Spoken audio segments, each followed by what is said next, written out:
घिरी कटावे अपार सुबतकवाद आपको मैं भेंट करना चाहता हूं सबसे। एक कोई स्टार नहीं, कोई सुपरस्टार नहीं, लेकिन दिल में बसने वाले सिंगर हैं अपाची लाल जी। ठीक है, अपाची मोटरसाइकिल का नाम आप लोग मत जानिएगा कि अपाची मोटरसाइकिल के बारे में बता रहा हूँ, मैं अपाची लाल सिंगर के बारे में बता रहा हूँ। और ये मेरे स्टूडियो में आए हैं, आइए इनसे बात करते हैं। अपाची लाल जी, आपका तबीयत कैसा है? ठीक है। गाना गा करके कैसा फील हो रहा है? दिल से बोलना है, लवराई नहीं बोलना है, जो भी बहुत अच्छा फील हो रहा है। गाना आपका रिकॉर्ड हो रहा है, कैसा लगा है? बहुत मस्त लगा है। अच्छा, आप एक नए सिंगर हैं? हाँ जी, नए सिंगर हैं, फिर भी आप एकदम धमाल गाना गाए हैं। अच्छा, और जैसे कि सैया घिरी कटावेली गाना के राइटर के नाम बताइएगा। राइटर भिक्की गुप्ता। भिक्की गुप्ता का नाम सुना हुआ लग रहा है, बहुत गाना आपने दिया हुआ है ये। नहीं, भिक्की गुप्ता जी लिखे इस गाना को? नहीं। अच्छा सर, बहुत सुंदर है, लेकिन घिरी कटावेला बोलम जी, घिरी कटावेला तो थोड़ा सा बताइएगा पब्लिक को। घिरी घिरी का मतलब क्या कटा रहा है? मतलब बनम जी घिरी कटावेले, बनम जी घिरी कटावेले, बनम जी घिरी कटावेले। अच्छा, घिरी का मतलब आप मेरे सभी देखने वाले भाइयों को, दर्शकों को तो बताएंगे ना? बताएंगे। बताइए। जैसे कि औरत को पिटाई हुआ। कैसे पिटाई? दारू पे क्या के मर्द भाग दिया? हाँ, तो वो घिरी काट रही है दर्द के मारे। वो दर्द के मारे उसको प्रॉब्लम हो रहा है। लेकिन ये भी एक कह सकते हैं आप, हर घर में लेडीज लोगों को ज्यादा प्रॉब्लम होता है, टॉर्चर होता है। खाना बनाओ, टाइम पर खाना मिला तभी पिटाई, सो गई तो भी पिटाई। औरत को लोग क्या समझ लिया है? कोई नहीं समझता है। चलिए, लेकिन इसी पर आप गाना लिखे हैं, बनम जी घिरी कटावेले, बनम जी घिरी कटावेले। अच्छा, कोई बात नहीं। आपको जितने लोग देख रहे हैं उनके बारे में आप क्या बोलना चाहेंगे? 2-4 लाइन मेरे सभी दर्शकगण को आप कुछ बोलिए। नमस्कार, प्रणाम, हम भोजपुरी सिंगर अपाची लाल। तो देखिए भैया लोग, आज हमारे गाना रिकॉर्ड भइला न्यू एप्पल म्यूजिक से। गाना का नाम है घिरी में सैया घिरी कटावेले। तो इसको क्या देना है? पब्लिक से दुलार प्यार मांग रहे हैं। हाँ, आप लोग को दुलार प्यार देना है। कोई हम बड़ सिंगर नहीं है, छोट मोट सिंगर है, आगे बढ़ाना है हमको। चलिए, अपाची लाल जी कह रहे हैं कि हमें प्यार की जरूरत है, आप लोगों को दुलार की जरूरत है। जिस तरह एक छोटे सिंगर को आप लोग स्टार बनाते हैं, सुपरस्टार बनाते हैं, हीरो बनाते हैं, बस वैसा ही थोड़ा सा प्यार देना है। और हमारे साथ एक और सिंगर है, ठीक है, जो उसी गाने गाए हैं। लेकिन ये गाना जो गाए हैं, एक बार बिना म्यूजिक पे एक लाइन आप मेरे जितने सारे लोग देख रहे हैं गा के सुनाइए प्लीज। ये राइटर लिखे हैं भिक्की गुप्ता जी, उन्हीं गाना है, बहुत अच्छे लिखते हैं वो। लेकिन आप ये गाना को प्लीज आप गा के बताइए बिना। नई हो के रहे आजादी, कमे उम्र में भइल शादी, चटमंगनी बट बियाह भइल हमरो ही न सखी राजी।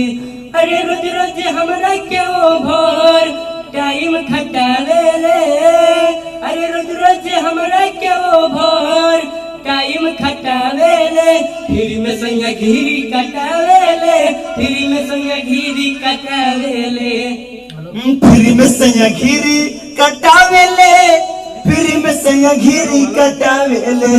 चलिए सर, अब आपका बारी गया। अभी एक और सिंगर है मेरे साथ आए हैं, उनका नाम सब लोग जानता होगा लगभग। उनका नाम है अर्जुन प्रेमी जी।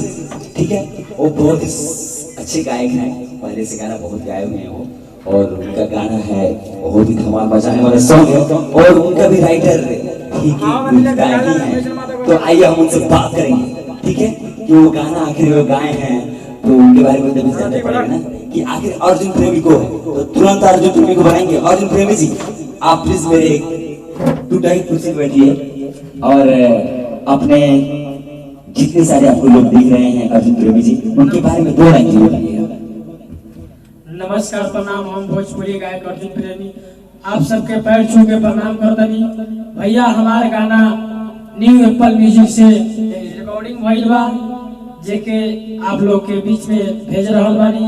आप सबसे आशा ना पूर्ण विश्वास बा कि हमार गाना के दुलार प्यार आशीर्वाद जरूर दें और गाना सुन के कमेंट में जरूर कुछ लिखें, गाना कैसा लागल।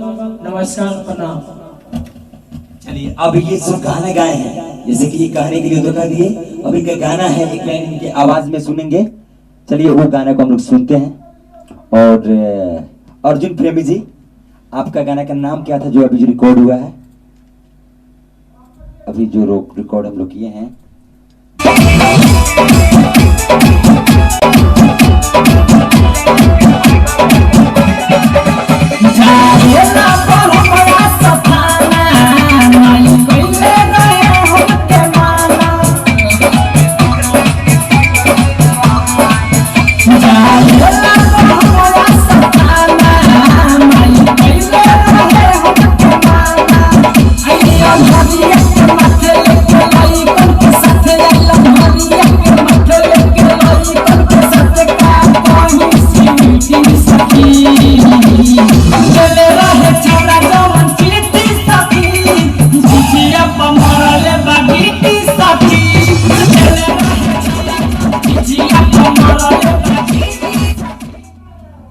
सुपर हिट सॉन्ग अभी आप लोगों ने सुना, झिझिया पर मरले बा गिट्टी सखी, आते लगा स्कूल में चिट्ठी सखी।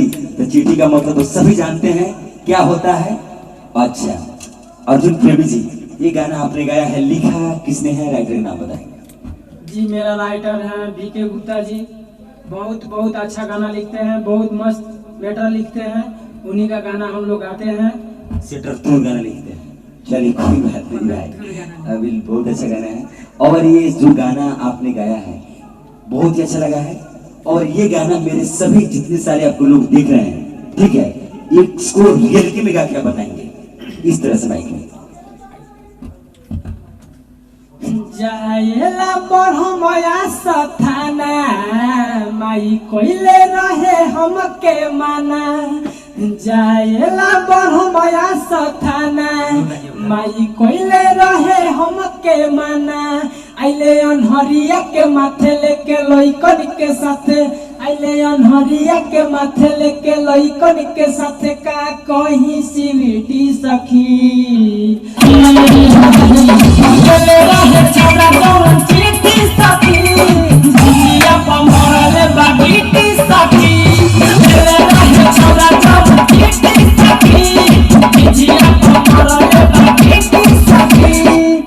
आपकी बार के तहस नहस गाना है, अब बजेगा क्योंकि ये स्टार है, स्टार में ही गिनती होते हैं ना, स्टेट शो देते हैं धासु, ये ऑलरेडी मास्टर आदमी है स्टेट शो के।